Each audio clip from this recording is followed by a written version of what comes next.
Have you ever wondered what you are going to do for the rest of your life? Like most teenagers, this has been one of my biggest priorities, and thanks to this interview, I have a much clearer understanding for this question. I interviewed Shad Lipinski, who is a small engine mechanic at Lipinski Small Engine, which is located in Ivanhoe, Minnesota. He is the business owner, head mechanic, and a salesman here. In order to line up this interview, I had a face-to-face conversation to see if he was willing to do this interview and to see what date we would do this. Once we selected a date, we lined up the interview after hours. I selected Shad because he is my father and I wish to continue our family's legacy. I would be a fourth generation mechanic here in Ivanhoe, and I also wanted to learn more of just what my father went through to get to where he is now.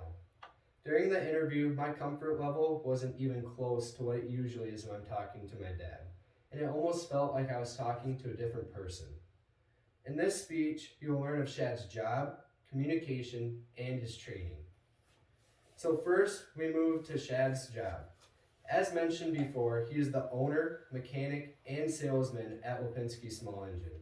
So he has to fix and maintain products, and then find parts for the customer's equipment, and then he also has to guide customers to buy equipment like lawnmowers, chainsaws, tillers, generators, and snowblowers.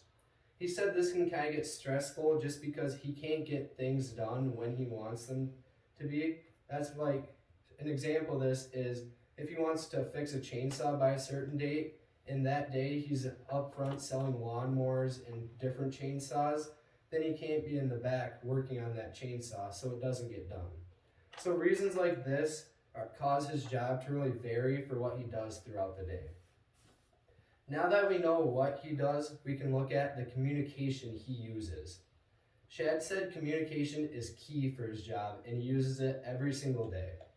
He uses different forms of communication like in person, over the phone, and through email. The most important part of communication for him is listening. This is because he has to really listen to what the customer is saying so he can get them the right product. Sometimes this isn't always easy because sometimes the customer is just rude or they don't really know what they need. But no matter what they say to you, he always has to be respectful and kind. And because if he isn't, then he could lose that customer and future customers. At times, Shad said he lacked communication skills, and this was because of the training he had, or more so the training he didn't have. As a kid, Shad was quiet and shy. And in high school, he didn't take any speech or presentation classes, which now he looks back and regrets. One spot that he lacked his communication skills was whenever he was being interviewed over the radio. He just didn't answer the questions the way he wanted to and just didn't sound the way he wanted to. He believes if he had a speech class, it would have largely benefited him for this interview and other ones. Also, just the years of communication that he had to learn on his own wouldn't have been wasted. He attended Detroit Lakes Tech and received his degree in small engine.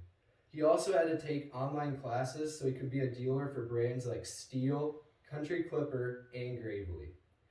He can have some future education, and this would be to improve his dealership.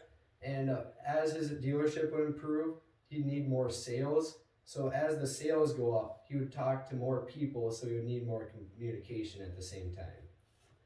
Overall, Shad is comfortable where he is, but he is always willing to expand. I hope you enjoyed learning of Shad's job, communication, and his training. For me, this interview was very beneficial, not just because I learned and used interviewing skills, but also because I learned so much about my father's career path. With the information I now know, I can be more prepared than what he was. This did not change my career path, but instead solidified it, as I now learn more about my future career.